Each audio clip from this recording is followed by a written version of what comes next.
ঠিক আছে। আচ্ছা, তাহলে আমরা এই পর্যন্ত বোঝার চেষ্টা করি যে কন্ডিশনাল সেন্টেন্স মানেই হচ্ছে শর্তযুক্ত কোনো বাক্য, যে বাক্যে অবশ্যই কোনো শর্ত আরোপ করা হবে। মানে ব্যাপারটা হচ্ছে এরকম যে একটা কাজ করার জন্য আরেকটা শর্ত থাকবে। যেমন আমি আপনাকে বললাম যে তুমি যদি চাও আমি আসবো, তাহলে আমি আমার আসার জন্য কি শর্ত হচ্ছে একটা।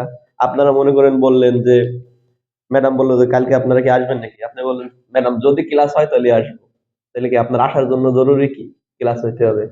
আচ্ছা, তাহলে আমাদের প্রত্যেকটা ক্ষেত্রে এরকম হচ্ছে একটা শর্ত থাকবে। যে বলেন যদি সূর্য ওঠে তাহলে আমি গোসল করব। আবার বললেন যে যদি হাট মেলে তাহলে আমি বাজারে যাব। প্রত্যেকটা কাজের জন্য দেখেন একটা শর্ত যুক্ত থাকে। এটাই হচ্ছে আমাদের কন্ডিশনাল সেন্টেন্স, যে এই সেন্টেন্স অবশ্যই কি থাকবে, একটা শর্ত থাকবে। এই কন্ডিশনাল সেন্টেন্স দ্বারা আমরা কি বুঝলাম, অর্থাৎ যে বাক্য দ্বারা কোনো শর্ত আরোপ করা হয় তাকে কন্ডিশনাল সেন্টেন্স বলে। এটা আমাদের বুঝতে হবে যে কি কোনো কাজের জন্য যদি কোনো শর্ত আরোপ করা হয় সেটাই হয়ে যাবে কি কন্ডিশনাল সেন্টেন্স। এখন আমরা কন্ডিশনাল সেন্টেন্সের প্রকারভেদ নিয়ে আলোচনা করব, আর এটা নিয়ে ইন ডিটেইল আলোচনায় যাব।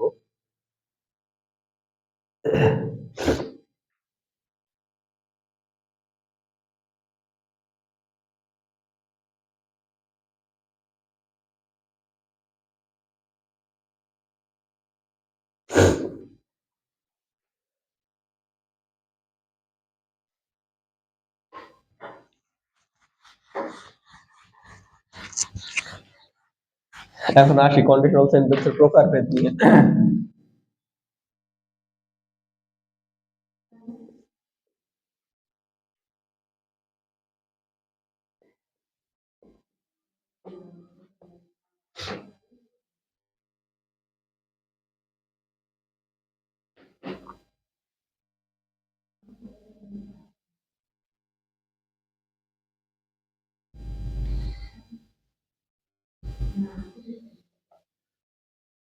কন্ডিশনাল সেন্টেন্স হচ্ছে আমরা ব্যবহার করি সাধারণত তিন প্রকার।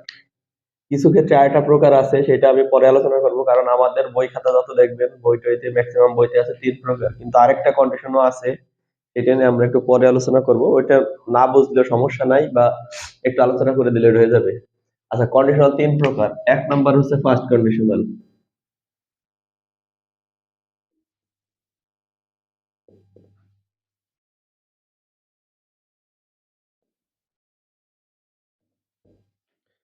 2 নাম্বার হচ্ছে সেকেন্ড কন্ডিশনাল। 3 নাম্বার হচ্ছে থার্ড কন্ডিশনাল।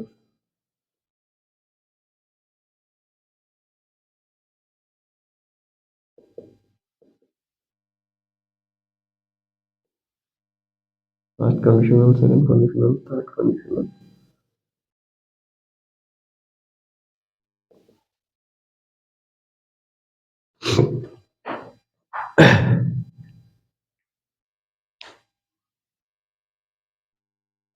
এই লাইনটা হচ্ছে এই সাইডে হলে বেশি ভালো হইতো। এই লাইনটা এই সাইডে পড়ার কারণে আমার ছায়া যায় বোর্ডের উপর পড়ে, বা ওই লাইনটা অ্যাক্টিভ থাকলে সবচেয়ে বেশি ভালো হইতো।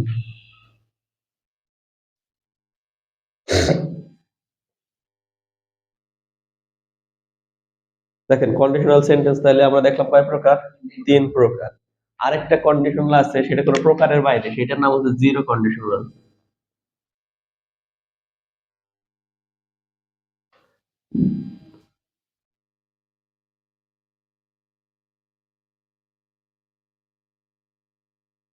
এটা হচ্ছে জিরো কন্ডিশনাল। জিরো কন্ডিশনাল মানে যেখানে কোনো কন্ডিশনাল নাই, কিন্তু এটা কন্ডিশনালের মতো।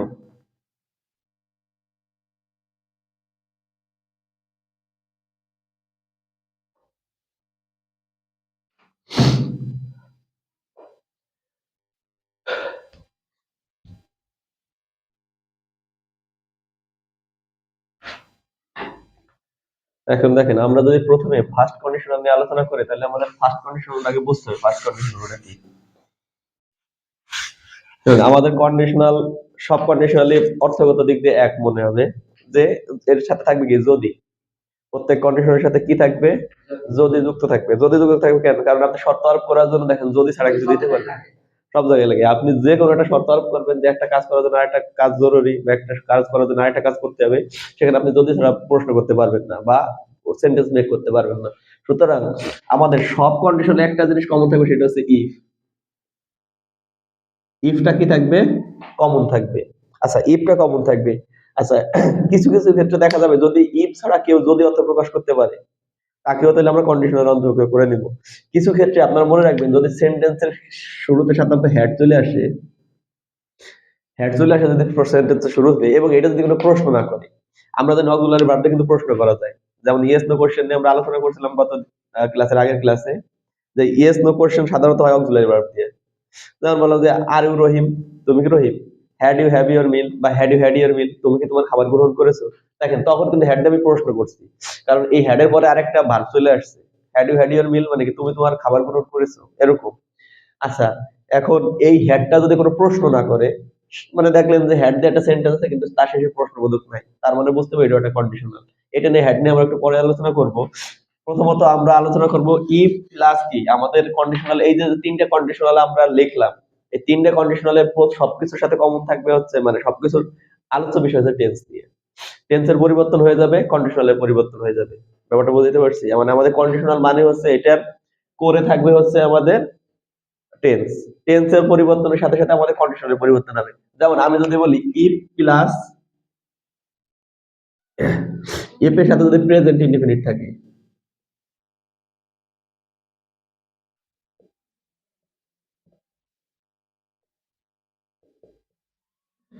তাহলে দেখেন আমি বলছি কি, যে প্রথমে আমি একটা কথা বলে নিছি যে আমাদের কন্ডিশনাল মানেই হচ্ছে কমপ্লেক্স সেন্টেন্স। কন্ডিশনাল মানে হচ্ছে কমপ্লেক্স সেন্টেন্স। আর কমপ্লেক্স সেন্টেন্স অবশ্যই দুটো পার্ট থাকবে, একটা মেইন ক্লজ থাকবে আর একটা হচ্ছে সাবঅর্ডিনেট ক্লজ থাকবে।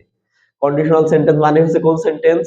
Complex sentence. আর অবশ্যই কমপ্লেক্স সেন্টেন্সে দুটো ক্লজ থাকবে। এই যে একটা ক্লজ লিখছি আমি, ইফ প্লাস প্রেজেন্ট ইনডিফিনিট, একটা ক্লজ হবে এখানে।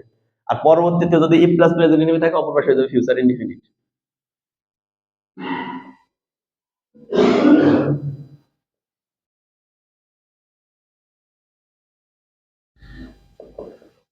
এটা আপনাদের মনে রাখবে, এই ফার্স্ট কন্ডিশনালের গঠন হয়েছে এটা। কোনো কখনো যদি এ প্লাস প্রেজেন্ট ইনডিফিনিট থাকে, অপর পাশে আমরা কি বসাবো? হ্যাঁ, অপর পাশে আমরা ফিউচার ইনডিফিনিট বসাবো। এটা আমাদের, এটাই ফার্স্ট কন্ডিশনাল, যে ইফ প্লাস যদি প্রেজেন্ট ইনডিফিনিট থাকে, অপর পাশে অবশ্যই হবে ফিউচার ইনডিফিনিট। এটা আপনারা একের মুখস্থ করে ফেলাইতে হবে, এইটার মুখস্থ করা ছাড়া কোনো গতি নাই। ইফ প্লাস প্রেজেন্ট ইনডিফিনিট মানে অপর পাশে ফিউচার ইনডিফিনিট, এইভাবে মুখস্থ করবেন। ইফ প্লাস প্রেজেন্ট ইনডিফিনিট, অপর পাশে ফিউচার ইনডিফিনিট, এটাই হচ্ছে আপনার ফার্স্ট কন্ডিশনাল। এখন দেখেন আপনার পরীক্ষায় এভাবে প্রশ্ন আসতে পারে যে এই প্রথম অংশ করে দেয়া থাকলো, ই প্লাস প্রেজেন্ট ইনডিফিনিট দিয়ে করে করে দেয়া আছে, আর পরে অপশন দেয়া থাকলো তিন চারটা। মনে করেন প্রেজেন্ট ইনডিফিনিট দেয়া আছে, প্রেজেন্ট পারফেক্ট দেয়া আছে, পাস্ট ইনডিফিনিট দেয়া আছে, পাস্ট পারফেক্ট দেয়া আছে। তাহলে আমাদের, সরি, মানে একটা আছে প্রেজেন্ট, প্রথম পাশে আছে প্রেজেন্ট ইনডিফিনিট, পরে আছে পাস্ট ইনডিফিনিট, পাস্ট পারফেক্ট, আর আছে ফিউচার ইনডিফিনিট। তাহলে আমরা উত্তর নিব কোনটা? অবশ্যই আমাদের ফিউচার ইনডিফিনিট নিতে হবে। এখন এক্সাম্পল হিসেবে মনে করেন আমি বললাম, তো দেখেন ইফ ইউ, আচ্ছা কাম কখন দিলাম,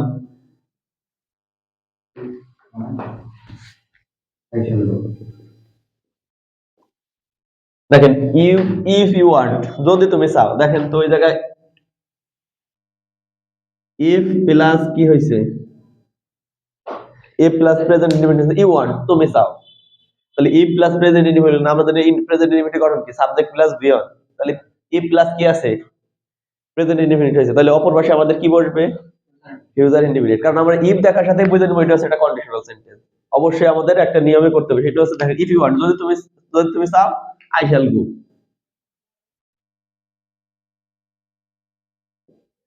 যদি তুমি চাও আমি যাব। এখন আপনার পরীক্ষায় মনে করেন এইটুক দেয়া থাকলো যে ইফ ইউ কাম,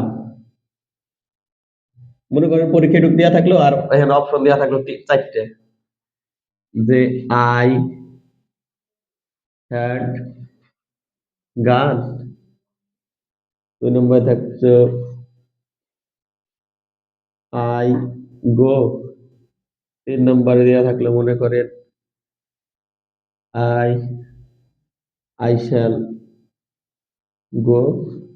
এরকম মনে করেন দেয়া থাকলো যে ইফ ইউ কাম, যদি তুমি আসো। তাহলে কি হবে, এই জায়গায় আমরা পরের অংশ কি হবে, যদি তুমি আসো আমি যাবো, তাহলে এখানে একটাই আছে, দেখেন আপনার কিসে প্রেজেন্ট ফিউচার ইনডিফিনিট একটাই আছে, কারণ আমরা জানি ইফ, ইফ মানে হচ্ছে কন্ডিশনাল সেন্টেন্স। তাহলে আমরা বলছিলাম যে আপনার যে ইফ, এই যে ইফ যুক্ত যে সেন্টেন্স আছে কন্ডিশনাল সেন্টেন্স, এটা সবসময় কমপ্লেক্স সেন্টেন্স। আর কমপ্লেক্স সেন্টেন্সের গঠন কি, একটা থাকবে মেইন ক্লজ, একটা থাকবে সাবঅর্ডিনেট ক্লজ। এখন দেখেন সাবঅর্ডিনেট ক্লজ, মেইন ক্লজ আমি আগে একদিন আলোচনা করছি ক্লজ নিয়ে, তারপরে বলি আরেকবার যে এখানে দেখেন আই শ্যাল গো, আমি যাব, এটা অর্থ প্রকাশ, এটা নিজে নিজে অর্থ প্রকাশ করে ফেলাইছে।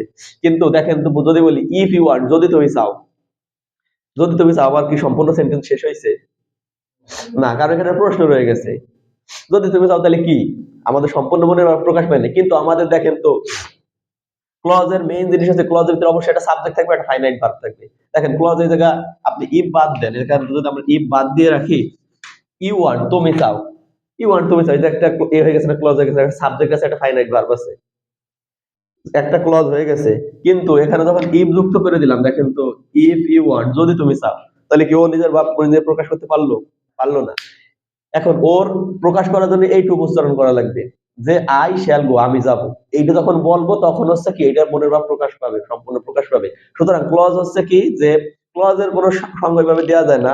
ক্লজ সাধারণত হচ্ছে কি, একটা ফাইনাইট, একটা সাবজেক্ট এবং ফাইনাইট ভার্ব নিয়ে যে কয়েকটা ই হয়, একটা সেন্টেন্সের মতো তৈরি হয়, সেটাই হচ্ছে ক্লজ।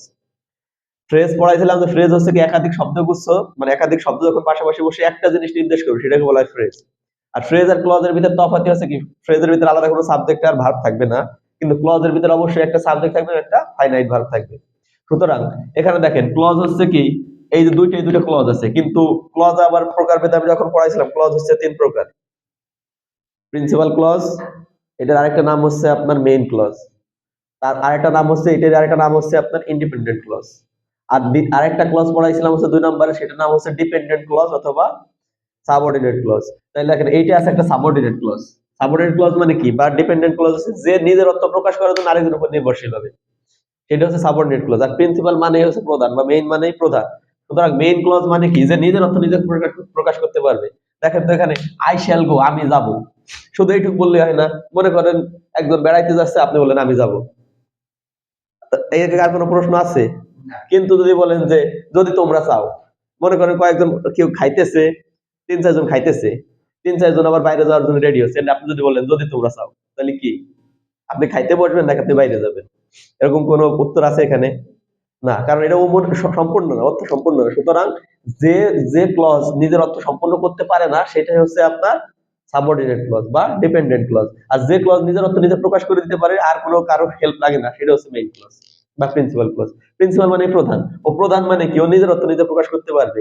আর এই যে আপনার সাবঅর্ডিনেট ক্লজ, ওর অর্থ প্রকাশ করার জন্য অবশ্যই একটা মেইন ক্লজের আশ্রয় নেওয়া লাগবে। সুতরাং এবার যদি আমরা কমপ্লেক্স সেন্টেন্সের গঠন কি, একটা প্রিন্সিপাল ক্লজ থাকবে অবশ্যই, তার সাথে এক বা একাধিক সাবঅর্ডিনেট ক্লজ থাকবে। তাহলে দেখেন তো এই জায়গাটা প্রিন্সিপাল ক্লজ আছে না, এই জায়গাটা সাবঅর্ডিনেট ক্লজ আছে না, তাহলে আমাদের গঠন অনুসারে এই সেন্টেন্সের নাম হয়ে গেল কমপ্লেক্স সেন্টেন্স।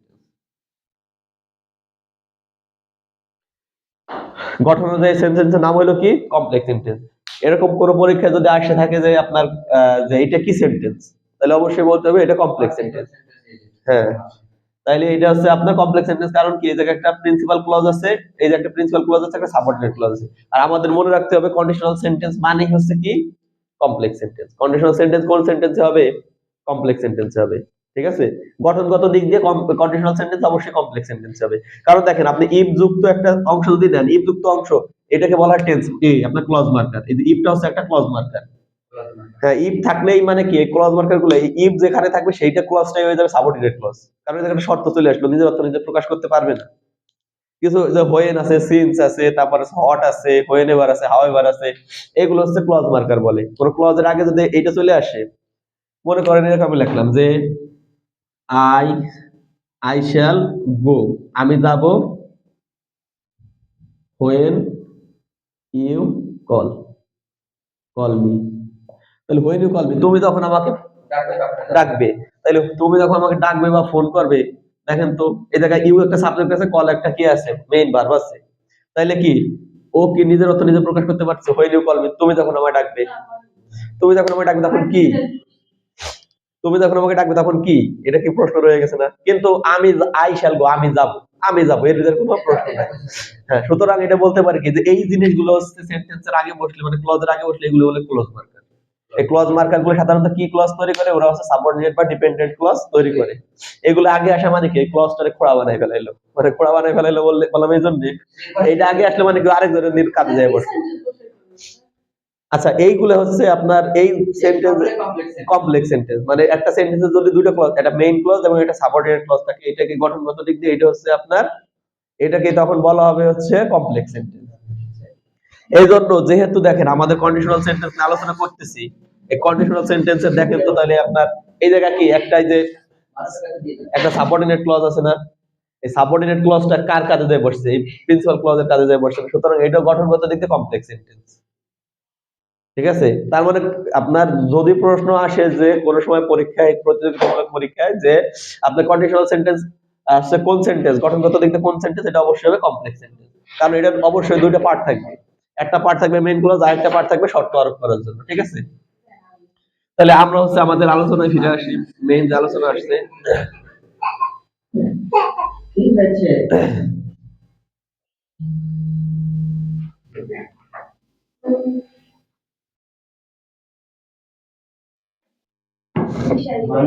ওকে নিয়ে যাও।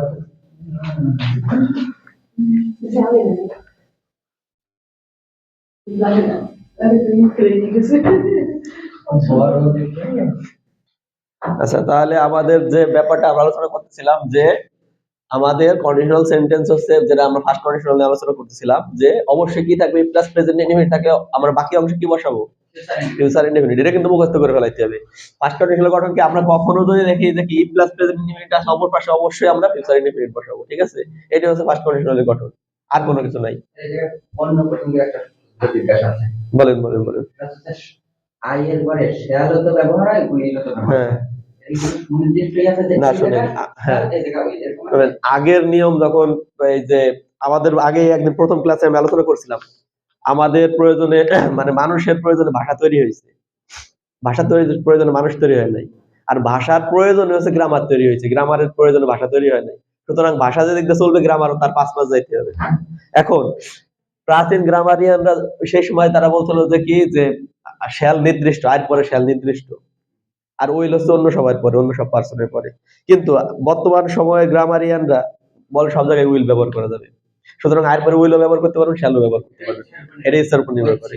কিন্তু যদি আপনি একেবারে ঝামেলার বাইরে যাইতে চান, তাহলে আর পরে শ্যাল ব্যবহার করবেন। হ্যাঁ, আর শ্যাল আর কারো পরে ব্যবহার করা যাবে, শুধু আর পরে শ্যাল ব্যবহার করতে হবে। আর বাকি সবার পরে ইউ, উই, রহিম, করিম সবার পরে হবে হচ্ছে আপনার উইল। আর পরে উইল দিলে আপনার ভুল হবে না। হ্যাঁ, শ্যাল হইলে বেশি ভালো হয়, কি যে আপনার এই জায়গায় ইসের বাইরে থাকে, এটা সমালোচনার ঊর্ধ্বে থাকে এটা। আর উইল দিলেও আপনার সমস্যা নাই। আচ্ছা, তাহলে ফার্স্ট কন্ডিশনাল বোঝা গেল। ফার্স্ট কন্ডিশনাল হচ্ছে কি আমাদের প্রেজেন্ট ইনডিফিনিট থাকলে প্লাস প্রেজেন্ট ইনডিফিনিট। কন্ডিশনাল মানে মনে রাখতে হবে ইফ থাকবে, কন্ডিশনাল মানে ইফ থাকবে, এটার ভিতরে কোনো আর ভুল নাই, কন্ডিশন নাই। ইফ থাকার ভিতরে আর কোনো কন্ডিশন নাই। তার মানে ইফ বলতে কি যে আপনি যেটা বলতে চাচ্ছি যে মানে যদি অর্থটা থাকবে। ইফ অর্থ হচ্ছে কি ইফ ছাড়া অন্য কেউ যদি অর্থ প্রকাশ করতে পারে, তাহলে সেটাই হচ্ছে কন্ডিশনাল। যদি আপনি এটা পড়ে বোঝেন যে এই জায়গা যদির মতো অর্থ প্রকাশ হচ্ছে, সেটাই হচ্ছে কন্ডিশনাল। সাধারণত দুইটা জিনিস যদি অর্থ প্রকাশ করে, ইফ আর একটা হচ্ছে হ্যাড। ঠিক আছে, হ্যাড এর ইফ ছাড়া আর কোনো সেন্টেন্স মানে কোনো ওয়ার্ড দ্বারা কন্ডিশনাল প্রকাশ পায় না। তাহলে আমরা এটা নিয়ে এলাম। আমরা আরেকটা উদাহরণ যদি কথা বলি, মনে করেন এইটা আমরা এইভাবে বলতে পারতাম, দেখেন তো, যে আই উইল দিয়ে লিখে দেখে আপনাদের, যেহেতু শ্যাল উইলের কথা বললেন, আই উইল ইট, আমি খাবো, আই উইল ইট আমি খাবো, তারপরে দিলাম ইফ। আচ্ছা, আই উইল ইট, মনে করেন এইটুকু লিখলাম, তারপর দিলাম ইফ। এই পাশে কি আছে? কোন অবশ্যই এই পাশে প্রেজেন্ট ইনডিফিনিট হবে। কারণ কি এখন ইফ যুক্ত আমরা জানি কি মানে কন্ডিশনাল সেন্টেন্স হইতে হলে অবশ্যই কি থাকবে? একটা হবে কি প্রেজেন্ট ইনডিফিনিট, আরেকটা হবে ফিউচার ইনডিফিনিট। ইফ যুক্ত অংশ হবে হচ্ছে আপনার প্রেজেন্ট ইনডিফিনিট। তাহলে এই জায়গা থেকে তো ফিউচার ইনডিফিনিট দেয়া আছে এবং ইফ দেয়া আছে, অবশ্যই আমরা ইফ এর পরের অংশ কি হবে? Present indefinite. তাহলে আই উইল ইট আমি খাবো, ইফ ইফ ইউ পারমিট, যদি তুমি অনুমতি দাও। বোঝা গেছে? আচ্ছা, তাহলে তো এই নিয়ে আর কোনো সমস্যা নাই। দেখেন তো আপনার এবার কিন্তু হয়ে গেছে। মানে এটা আমি এইজন্য উদাহরণটা দিলাম যে এটা যেকোনো ভাবে আসতে পারে। এটা আপনার প্রিন্সিপাল ক্লজ আগে আসতে পারে, সাবঅর্ডিনেট ক্লজ পরে যাইতে পারে। হ্যাঁ, এই ব্যাপার না। আচ্ছা, তাহলে ফার্স্ট কন্ডিশনাল দিয়ে আর কোনো সমস্যা আছে? ফার্স্ট কন্ডিশনাল তাহলে আমরা কি গঠনটা বলেন তো? ফার্স্ট কন্ডিশনাল গঠন ইফ প্লাস কি থাকবে? Present indefinite. তাহলে বাকি অংশ কি হবে? Future indefinite. আমাদের কিন্তু অবশ্যই মনে রাখতে হবে যে এই conditional sentence complex sentence. Complex sentence মানে তো দুইটা পার্ট থাকবে। একটা একটা আপনার থাকবে হচ্ছে আহ, কি বলে এটা, ইন্ডিপেন্ডেন্ট ক্লজ, আর থাকবে ডিপেন্ডেন্ট ক্লজ। ইফ যুক্ত ক্লজটা হচ্ছে ডিপেন্ডেন্ট ক্লজ আর বাকি ক্লজটা হচ্ছে ইন্ডিপেন্ডেন্ট ক্লজ। ঠিক আছে? আচ্ছা, আমরা সেকেন্ড কন্ডিশনালে চলে যাই।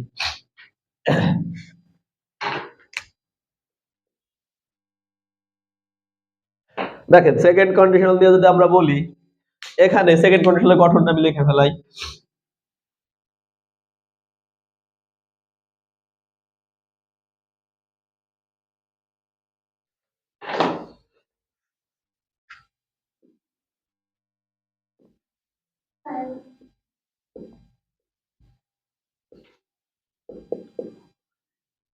দেখেন বলছে কি যে ইফ প্লাস পাস্ট ইনডেফিনিট।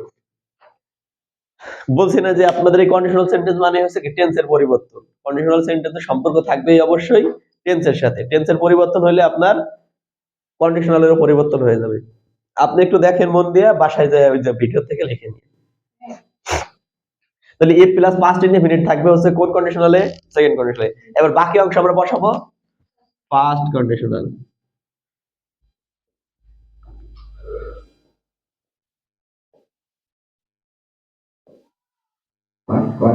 হ্যাঁ,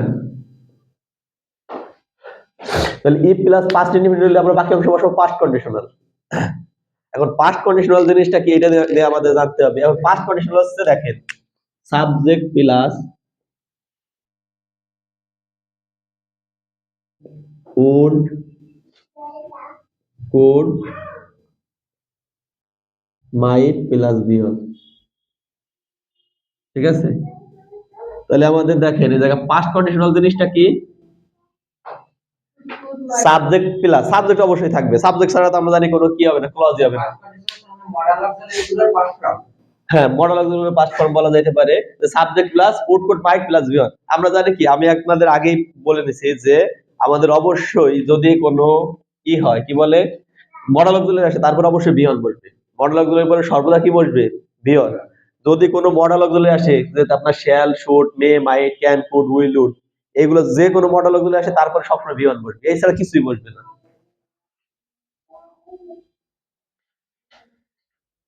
দেখেন তাহলে বোঝা গেছে যে তাহলে পাস্ট আপনার সেকেন্ড কন্ডিশনাল কি ইফ প্লাস পাস্ট ইনডেফিনিট থাকবে। আমাদের গঠন মনে রাখতে হবে, ইফ এর সাথে কি থাকবে? Past indefinite. আর ইফ এর পরে যদি প্রেজেন্ট ইনডেফিনিট থাকতো তাহলে কোন কন্ডিশনাল হইতো? না, ইফ এর পরে যদি প্রেজেন্ট থাকতো এখানে তাহলে ফার্স্ট কন্ডিশনাল হয়ে যেত। আচ্ছা, এখানে ইফ প্লাস পাস্ট ইনডেফিনিট যেহেতু আছে, এটা হয়ে যাবে কি second conditional. If plus past indefinite থাকলে কোন কন্ডিশন হয়ে যাবে? Second conditional. তো সেকেন্ড কন্ডিশনালে বাকি অংশ আমরা কি দিয়ে পূর্ণ করব? Past conditional. পাস্ট কন্ডিশনালটা কি? Subject plus would could might plus been. এটা মুখস্থ করে ফেলেন আমার সাথে। তো subject plus would could might plus been. বলেন subject plus would could might plus been. আপনার এটুকু মনে রাখবেন, সাবজেক্টের পরে উড কুড মাইট বসবে, আর বিয়ন মানে উড কুড মাইট মাস্ট মানে বিয়ন বসবে। এরপর অবশ্যই বিয়ন ছাড়া কিছু বসানো যাবে না। ঠিক আছে? তাহলে subject plus would could might plus been. দেখেন পাস্ট কন্ডিশনাল তাহলে কি আপনার এই যে কোন অংশ এরকম থাকে প্লাস পাস্ট ইনডিফিনিট থাকলে বাকি অংশ আমরা পূর্ণ করব কি দিয়ে? পাস্ট কন্ডিশনাল দিয়ে।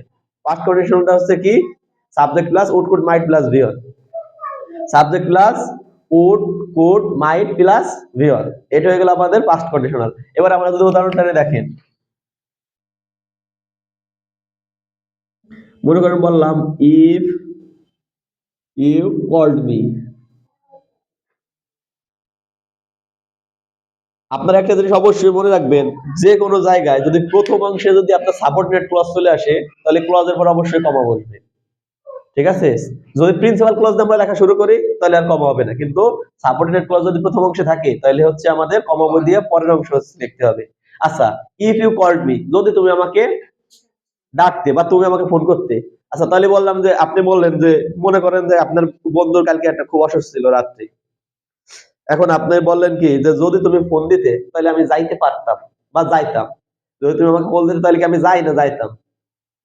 যাইতাম। কিন্তু আমরা প্রথম কন্ডিশনাল যেটা বলছি, যদি তুমি খাও, যদি তুমি চাও আমি খাবো, দেখেন খাবো, বা বে বো এসব আসে ফিউচার টেন্সে, কারণ এটা এখনো হয় নাই। কিন্তু যদি তুমি আমাকে কল দিতে, যদি তুমি কল দিতে আমি যেতাম, কারণ কি দুইটাই অতীতে চলে গেছে। আচ্ছা তাহলে ইফ প্লাস আমরা কি দেখেন তো পাস্ট ইনডিফিনিট গঠন হয়েছে, সাবজেক্ট প্লাস ভি2 হয়েছে না? সাবজেক্ট প্লাস ভি2 মানে আমরা জানি কি পাস্ট ইনডিফিনিট। তাহলে ইফ প্লাস যদি পাস্ট ইনডিফিনিট হয় পরের অংশ হবে কি আমাদের পাস্ট কন্ডিশনাল। পাস্ট কন্ডিশনাল কি সাবজেক্ট প্লাস উড মাইট। মনে করেন সাবজেক্ট দিলাম, যে যদি তুমি ইফ ইউ কল্ড মি, যদি তুমি যাইতে, তাহলে কি আমি যেতাম, আই কুড,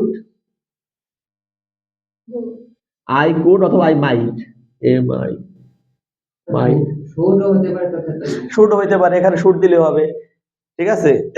কারণ শুট সাধারণত আসে না, বুঝছেন, আমি কয়েকটা বই দেখছি যেখানে অর্থের সাথে মিলে হয়তো আসে, কিন্তু সাধারণত শুট দিয়ে কোনো ব্যবহার নাই। হ্যাঁ, কুডের ব্যবহার আর মাইটের ব্যবহারই বেশি।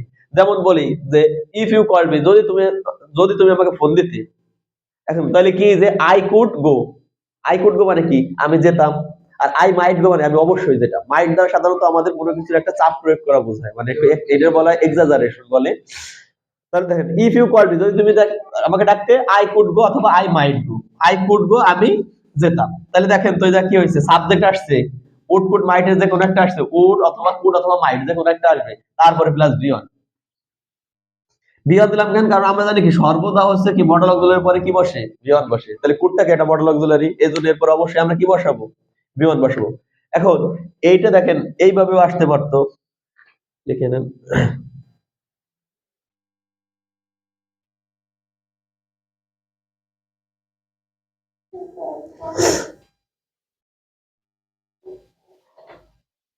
এখন দেখেন এইটা এইভাবে ঘুরে আসতে পারতো, মনে করেন আই আই কুড গো, আমি যেতে পারতাম। দেখেন এটা কিন্তু প্রিন্সিপাল ক্লজ, এই জন্য দেখেন আমরা কমা দিতে পারবো না। মনে করেন তারপরে ইফ দেওয়া আছে, আই কুড গো ইফ, তাহলে আমরা কি বসাবো, ইফ যেহেতু আসে তারপরে বুঝতে হবে কি এইটুক যেহেতু আপনার কি আছে, সাবজেক্ট প্লাস কুড মাইট আছে, অবশ্যই পরের অংশ আমাদের পাস্ট কন্ডিশনাল দিয়ে বসাইতে হবে। পাস্ট কন্ডিশনালে আছে অবশ্যই আমাদের পাস্ট ইনডিফিনিট টেন্স হবে। হ্যাঁ, তাহলে কি আই উড গো, আমি যেতাম। ইফ তাহলে কি তাহলে পরের অংশ আমরা পূর্ণ করবো কি দিয়ে, পাস্ট ইনডিফিনিট দিয়ে, ইফ ইউ ওয়ান্টেড। বলো কি তুমি যদি চাইতা তাহলে তো আমি অবশ্যই যাইতাম, তুমি চাও নাই বলি আমি চাই নাই, ঠিক আছে। তাহলে কি আই উড গো, আমি যেতাম, ইফ ইউ ওয়ান্টেড, যদি তুমি চাইতে, ঠিক আছে। এখন এটা নিয়ে কি আর কোনো প্রশ্ন আছে? প্রশ্ন থাকলে অবশ্যই বলবেন যে সেকেন্ড কন্ডিশনালে প্রশ্ন আছে, বুঝি নাই। আমাদের সেকেন্ড কন্ডিশনাল গঠন এইটুকু আমার মুখস্থ করতে হবে। সবসময় মনে রাখবেন কন্ডিশনালের গঠন মুখস্থ করে ফেলাইতে হবে, বোঝার সাথে সাথে মুখস্থ করতে হবে, বুঝতে হবে কোনটুক যে উড কুড মাইটের পরে সর্বদা কি হয়, বিয়ন বসে। আচ্ছা দেখেন তো পাস্ট ইনডিফিনিট টেন্স, পাস্ট মানে কি, দেখেন আমরা শ্যাল উইল আনতে পারবো পাস্টে? পাস্ট মানে শুড বা উড মাইট চলে আসবে, মে শ্যাল উইল এসব আনতে পারবো না। পাস্ট মানে চলে আসবে কি উড কুড মাইট চলে আসবে। সুতরাং মানব সেশন শেষ হয়ে গেছে। কন্ডিশনাল সেন্টেন্স নিয়ে এখন হচ্ছে আমরা আলোচনা করব থার্ড কন্ডিশনাল নিয়ে।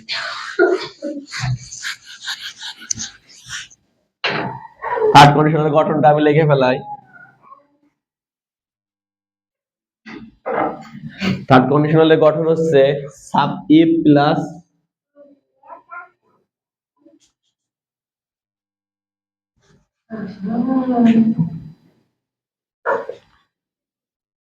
If plus past perfect.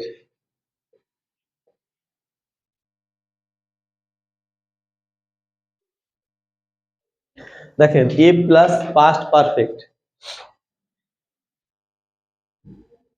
একটা জিনিস কি খেয়াল করছেন, আমাদের ফার্স্ট কন্ডিশনালে ছিল কি ইফ প্লাস কোন টেন্স ছিল, ইনডেফিনিট, প্রেজেন্ট ইনডেফিনিট। ফার্স্ট কন্ডিশনালে কি if plus present indefinite, second কন্ডিশনালে ছিল কি ইফ প্লাস পাস্ট ইনডেফিনিট, আর থার্ড কন্ডিশনাল আছে ইফ প্লাস পাস্ট পারফেক্ট। এই আমাদের আর কোনো ঝামেলা নাই কন্ডিশনাল দিয়ে, মাত্র তিনটেই। তাহলে আমাদেরকে মনে রাখা খুব কঠিন, if plus present indefinite first conditional, if plus যদি পাস্ট ইনডেফিনিট সেকেন্ড কন্ডিশনাল, আর ইফ প্লাস যদি পাস্ট পারফেক্ট হয় থার্ড কন্ডিশনাল। তাহলে দেখেন ইফ প্লাস কি লিখছি, পাস্ট পারফেক্ট, তাহলে আমাদেরকে আরেক একটা অংশ পূর্ণ করতে হবে, এটা হলো পারফেক্ট কন্ডিশনাল।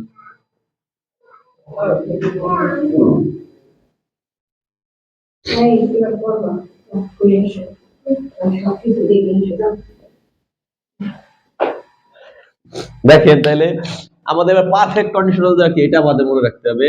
পারফেক্ট কন্ডিশনালটা হচ্ছে হ্যাঁ সাবজেক্ট প্লাস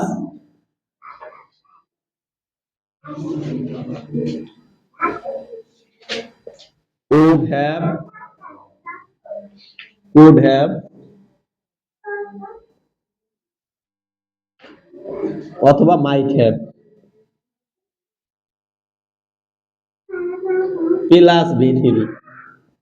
আচ্ছা আপনারা আমার একটা কথা বলেন তো, পারফেক্ট টেন্স যখন আপনারা পড়ছেন বা আমি পড়াইছি, পারফেক্ট টেন্সে বলছিলাম একটা ভার্ব অবশ্যই থাকবে, সেই ভার্বটার নাম কি? পারফেক্ট টেন্স মানে একটা অক্সিলারি ভার্ব থাকবে, have verb. Perfect tense have verb ছাড়া কোনো পারফেক্ট টেন্স হবে না। হ্যাভ ভার্বের ভিতরে কি আছে? Have, has, had. অবশ্যই আমাদের পারফেক্ট মানেই মনে রাখবে, পারফেক্ট যখন আপনার মাথায় আসবে আপনার অবশ্যই মাথায় চলে আসবে হ্যাভ ভার্ব। হ্যাঁ পারফেক্টের সাথে সম্পর্ক কার? একেবারে অবিচ্ছেদ্য আছে। পারফেক্ট আপনার মাথায় আসলে অবশ্যই আপনার মাথায় আনতে হবে হ্যাভ ভার্ব। আমি কি বুঝাইতে পারছি? পারফেক্ট আসলেই মানে মাথায় আসতে হবে হ্যাভ ভার্ব। আচ্ছা এবার একটা জিনিস বুঝেন, আমি বলছি সাবজেক্ট প্লাস উড হ্যাভ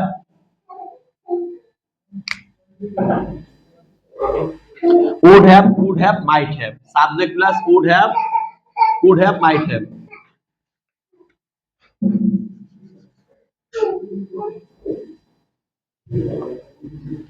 বলছে কি subject plus would have might have।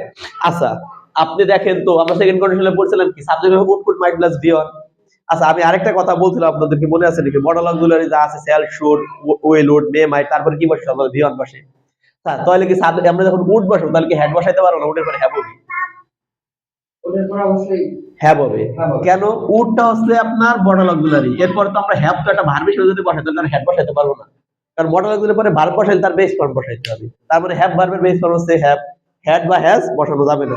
এই জন্য subject plus would have could have might have plus ভি3 আপনারা মুখস্থ করে ফেলান। থার্ড কন্ডিশনাল কি? If plus past perfect.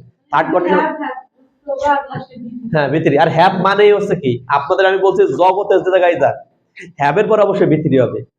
বুঝতে পারছেন? হ্যাভ এর পরে সেটা আপনার অ্যাক্টিভ হোক প্যাসিভ হোক ডাজন্ট ম্যাটার, হ্যাভ ভার্ব দেখলে তারপরে যদি ভার্ব আসে অবশ্যই ভি3 হবে। এটা কিন্তু আপনার মাথায় গাইতে নেন, এটা মনে করেন এই কথা মাথায় রাখবেন মানে আপনারা একটা চাকরি পরীক্ষা 1 মার্ক কনফার্ম মোটামুটি বলা যায় যে হ্যাভ ভার্ব মানেই এরপরে ভি3 বসবে।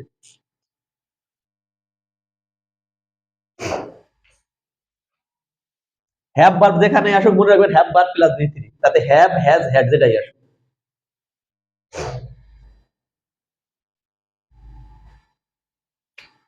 এবং অনেক ক্ষেত্রে হ্যাভের পরে ভার্ব না আসতে পারে, যেমন বলেন আই হ্যাভ এ কাউ, আমার একটা গরু আছে, এখানে কার পরে কোনো ভার্ব আসবে? এখানে মাথা ভাঙামি করার দরকার নেই, হ্যাভটা মেইন ভার্ব হিসেবে বসতেছে। কিন্তু হ্যাভের পরে যদি কখনো ভার্ব বসানোর প্রয়োজন হয় সেটা আমরা অবশ্যই বসাবো কোন ভার্ব? ভি3। কিছু কিছু ক্ষেত্রে হচ্ছে হ্যাভিং এর পরে ভি3 হয়, তাও হ্যাভিং এর পরে তাও ভি3 হবে।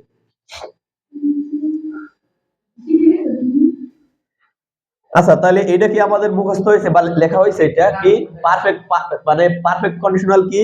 পারফেক্ট কন্ডিশনাল আছে subject plus could have might have plus ভি3। পারফেক্ট কন্ডিশনাল কি? সাবজেক্টের পরে subject plus would have might have plus ভি3। অবশ্যই প্রথম অংশে কি থাকবে আমাদের? ই প্লাস পাস্ট পারফেক্ট থাকবে। ই প্লাস কি থাকবে? ই বাবা বাবা বাবা, এই যে বাবা ধরে মানে এই এখানে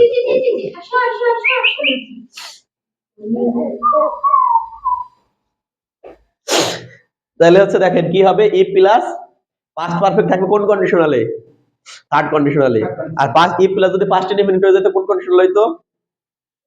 সেকেন্ড কন্ডিশনাল। ই প্লাস যদি প্রেজেন্ট ইনডিফিনিট হইতো ফার্স্ট কন্ডিশনাল। এই দিন দেখা যারা মুখস্থ করে ফেলাবেন, মুখস্থ করে দেখলে কন্ডিশনাল অনেক পরীক্ষা আসে, অনেক পরীক্ষা কন্ডিশনাল থাকেই।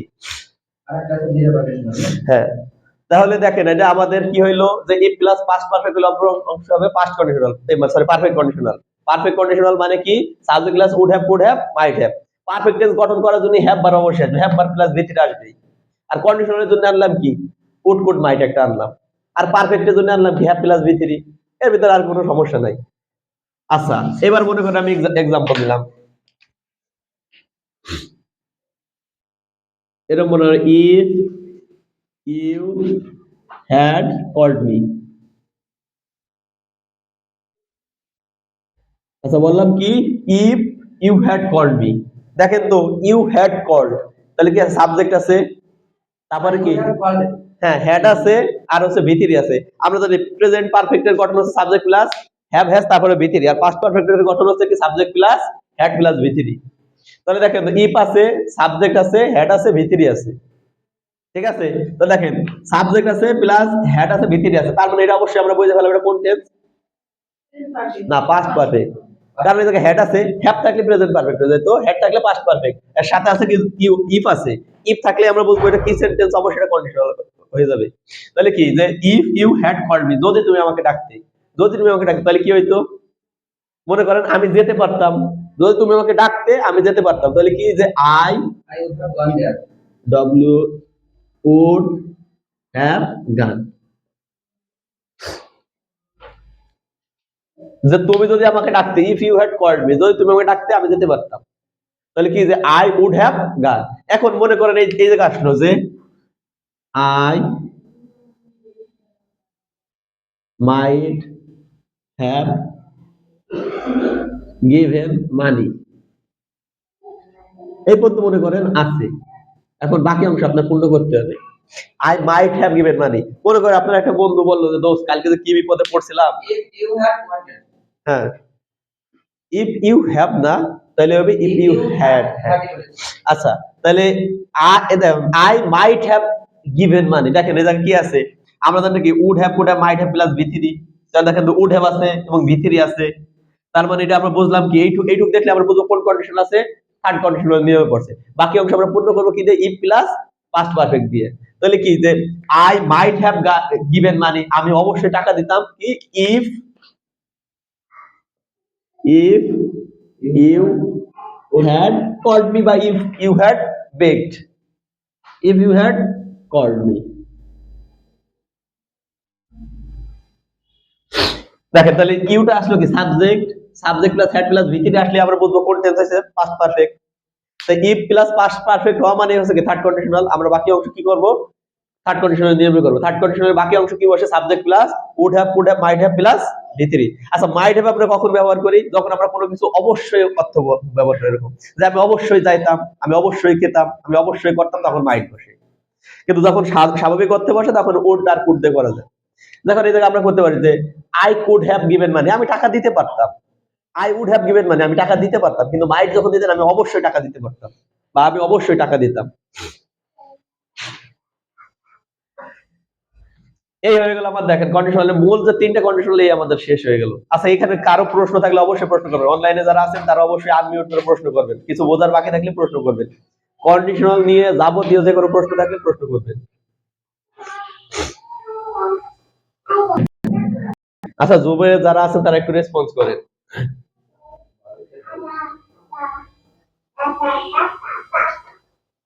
কারো কোনো সমস্যা থাকলে বলবেন। আচ্ছা এটা গেল, এবার আমাদের বলছিলাম কি যে আপনার হেড নিয়েও কন্ডিশনাল হইতে পারে, বলছিলাম না, বলছিলাম হেড দিয়েও কন্ডিশনাল হতে পারে। কোন সেন্টেন্সের শুরুতে যদি হেড চলে আসে যদি অর্থ প্রকাশ করে, মনে করেন বললাম হ্যাড আই দা উইংস, বা had I wings,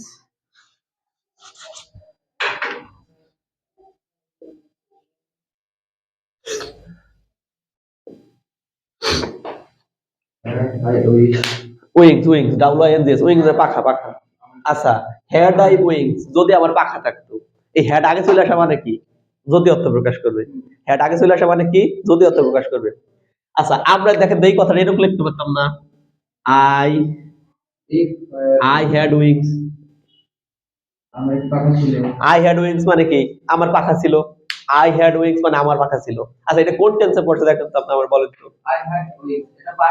past indefinite পড়ছে, কারণ কি সাবজেক্ট প্লাস V2, হেডটা তো এই জায়গায় অক্সিলারি ভার্ব না, হেডটা তো এই জায়গায় মেইন ভার্ব হিসেবে কাজ করতেছে। যেমন বললেন যে I have wings, I I have wings, I have wings আমার পাখা আছে, তাহলে এই জায়গায় মেইন ভার্ব কোনটা, হ্যাভ, হ্যাভ কে তো অক্সিলারি ভার্ব বসছে, হ্যাভ তখনই অক্সিলারি ভার্ব হতো যখন এরপর একটা ভিত্তিতে থাকতো, ব্যাপারটাকে আমি বুঝাইতে পারছি, তখন এই হ্যাভটা হয়ে যাচ্ছে কি মেইন ভার্ব, আর এই হেডের V2 হয় কি হেড। তাহলে এই যে সাবজেক্ট প্লাস কি V1 আছে না V2 আছে, প্রথম সেন্টেন্স এক নম্বর সেন্টেন্সে সাবজেক্ট প্লাস V1 আছে না V2 আছে, অবশ্যই সাবজেক্ট প্লাস V2 আছে। আর আমরা যে সাবজেক্ট প্লাস V2 মানে কোন টেন্স, সাবজেক্ট প্লাস V2 মানে পাস্ট ইনডিফিনিট। আচ্ছা এবার বলেন তো আমরা যখন সেকেন্ড কন্ডিশনাল পড়ছিলাম তখন আমরা কি পড়ছিলাম, আচ্ছা, আমরা যখন সেকেন্ড কন্ডিশনাল পড়ছিলাম তখন আমরা কি পড়ছিলাম? সেকেন্ড কন্ডিশনাল গঠন হয় কিভাবে? ইফ প্লাস পাস্ট ইনডেফিনিট না? তো দেখেন তো ওই জায়গা পাস্ট ইনডেফিনিটের গঠন কি পাচ্ছেন আপনারা? আই হ্যাড, হ্যাড আই দিয়েছি আমরা কিছু জন্য, শোনেন, আই হ্যাড মানে আমার ছিল, I had wings. I had wings মানে কি? আমার পাখা ছিল। আই হ্যাড উইংস অর্থ হচ্ছে আমার পাখা ছিল।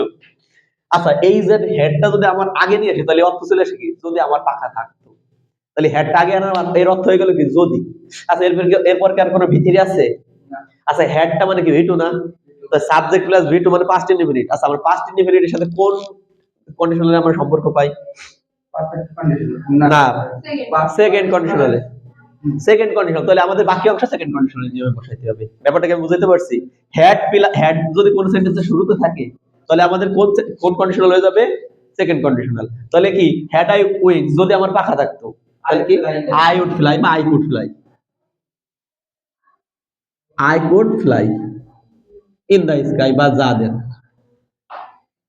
আই কুড ফ্লাই কুড দিয়ে আমরা রাখি, বাকি অংশ আমরা পরে ইচ্ছা মতো বসাই দেব। দেখেন এখন ব্যাপারটা দেখেন যে হ্যাড আই উইংস, যদি আমার পাখা থাকতো, হ্যাড আই উইংস যদি আমার পাখা থাকতো, আই কুড ফ্লাই। কারণ এই জায়গায় হেডটা কি হিসেবে করছে? ভিটু। কারণ আমরা যদি কখনো সেন্টেন্স এইভাবে মানে সাজাইতে না পারি, অনেক সময় দেখবেন উড রেদার, তারপর কি যে হ্যাড বেটার এসব থাকে, I had better, would had এসব থাকে। যাই হোক, এইটা আপনারা কি করবেন? অনেক সময় এটা আগে চলে আসে, অবদুল্লাহর ভার্বটা আগে চলে আসে, পরে সাবজেক্ট যায়। আপনারা যদি মিলাবার না পারেন কি করবেন? আগে এটা স্বাভাবিকভাবে লিখে নেবেন, মনে মনে সাজাই নেবেন বা লিখে নেবেন। যেমন এটা আছে কি? হ্যাড আই উইংস, এটা আপনি বুঝতেছেন না কেমনে কি করবো, তখন আপনি আইটার আগে নিয়ে আসেন, আই হ্যাড। দেখেন তো, আই হ্যাড যদি বলি I had wings, I had wings মানে কি? এটা কোন কি আছে? ফার্স্ট ইনডিফিনিট আছে না? আর আমরা যদি হ্যাড আগে আসলে যদি অর্থ